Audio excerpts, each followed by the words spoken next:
Mein Name ist Thomas Geiger und das hier ist der Volkswagen ID.4.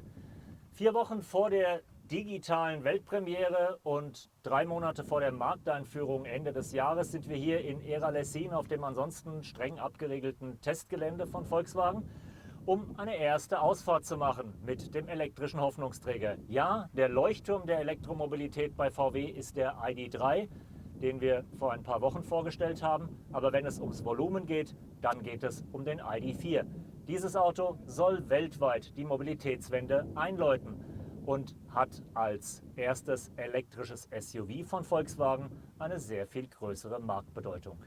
Gleichzeitig ist es spannend, weil es wichtige Konkurrenten wie den gerade präsentierten Skoda Enyaq und das Tesla Model Y angeht. Was von dem Auto zu erwarten ist, was es kann, was es drauf hat und wie die Chancen sind, das schauen wir uns jetzt mal an.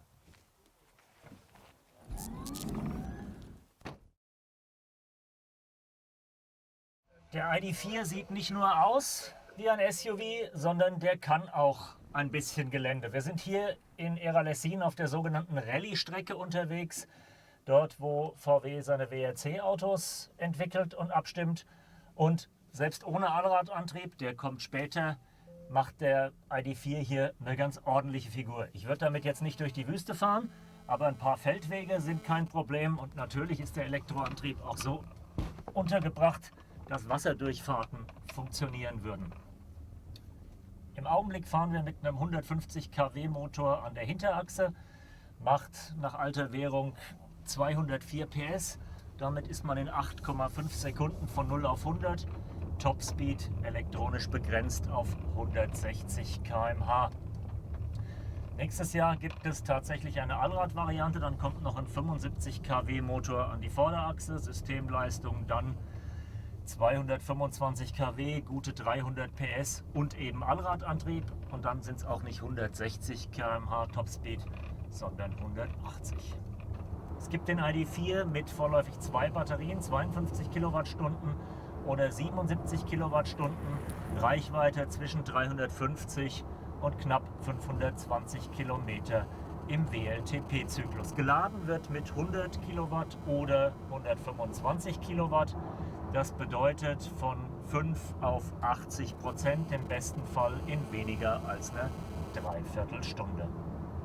Wenn man den ID.4 mit seinen wichtigsten Wettbewerbern vergleicht, dann kommen einem vor allem 2 Autos in den Sinn. Der gerade enthüllte Skoda Enyaq und natürlich das Tesla Model Y. Beide sind naheliegend. Der Enyaq, weil er die gleiche Technik nutzt, das Model Y, weil es nur 300 Kilometer von Zwickau entfernt in Grünheide bei Berlin gebaut wird. Der Vergleich mit dem Enyaq ist ganz einfach. Wie immer zwischen Skoda und VW baut Skoda das etwas größere, praktischere Auto, das obendrein ein bisschen billiger ist. Der Vergleich mit dem Tesla ist schon ein bisschen schwieriger. Natürlich hat Tesla den besseren Namen, steht für Zukunft, für elektrische Revolution und hat das spannendere, anderere Design und das cleanere Interior. Aber Tesla kommt mit dem Model Y ausnahmsweise mal nach VW und anders als bei Model S und Model 3 hat Tesla im Innenraum diesmal ein bisschen ein Problem. Denn das Model Y ist zwar länger als der ID.4, bietet aber deutlich weniger Platz. Und während Tesla verspricht, eine dritte Sitzreihe einzubauen und sich jeder fragt, wo die denn hin soll im Model Y, geht es im ID.4 so geräumig zu, dass man vielleicht tatsächlich noch jemanden in die dritte Reihe setzen könnte. VW sagt aber, das lassen wir schön und verspricht lieber knapp 600 Liter Kofferraum. Während sich der ID.4 von außen ganz deutlich vom ID.3 unterscheidet, sind sich die Autos innen, abgesehen natürlich vom Platzangebot, ziemlich ähnlich. Besonders das Bedien- und Anzeigekonzept ist identisch mit dem ID.3.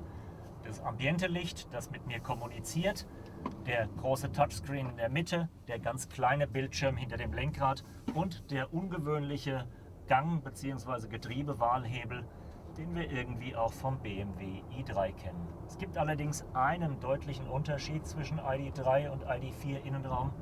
Während der ID.3 wirklich mit knappem Budget entwickelt wurde und der Rotstift überall angesetzt wurde und deswegen eine Materialanmutung hat, die man Volkswagen eigentlich nicht zugetraut hätte, haben sie im ID.4 ordentlich nachgelegt. Immer noch nicht super Premium, ganz sicher nicht Audi oder Mercedes Niveau, aber nicht mehr ganz so schlimm wie im ID.3. Gibt es jetzt edleres Plastik, ein paar Metallkonsolen, Sitze, die ordentlich sind und selbst hinten kann man sich die Konsolen angucken, ohne dass einem die Augen wehtun. Während der ID.4 für den Fahrer verdammt nach ID.3 aussieht, haben die Hinterbänkler ein ganz anderes Erlebnis. Radstand und Plattform sind zwar identisch, 2,77 Meter zwischen den Achsen, aber der ID.4 ist das deutlich geräumigere Auto. Knapp 4,70 Meter lang, das bedeutet ein Innenraum größer als im Tiguan Allspace, obwohl der nochmal länger ist. Und es ist nicht nur an die Kinder gedacht, es ist auch an die Kegel gedacht, das heißt reichlich Raum für Gepäck. Knapp 600 Liter Kofferraum verspricht VW und wem das nicht reicht, der kann auch noch aufs Dach packen oder eine der wenigen SUVs mit Elektroantrieb, für die es auch eine Anhängerkupplung gibt. Ja, das war sie auch schon, meine erste Ausfahrt im neuen VW ID.4. Ein Auto, das wirklich das Zeug hat, die Mobilitätswende voranzubringen. Der ID.3 als Golf der neuen Zeit, sicherlich das Flaggschiff, der Leuchtturm. Aber wenn wir angucken, dass der Tiguan den Golf längst überholt hat, können wir uns vorstellen, dass der ID.4 auch den ID.3 überholen wird. Ja, er kostet ungefähr 7.000 Euro mehr als ein ID.3, startet bei 37.000 Euro. Abzüglich der Förderung kommen wir auf 30.000 Euro und damit einen vergleichsweise wettbewerbsfähigen Preis. Aber er ist ordentlich designt, deutlich besser verarbeitet und ausgestattet als der ID.3 und er ist das praktischere Auto. Und klar, wie immer ist der Skoda ein bisschen billiger, der Tesla ein bisschen fancier, aber ich glaube, dieses Auto hat das Zeug, zum elektrischen Bestseller bei VW zu werden.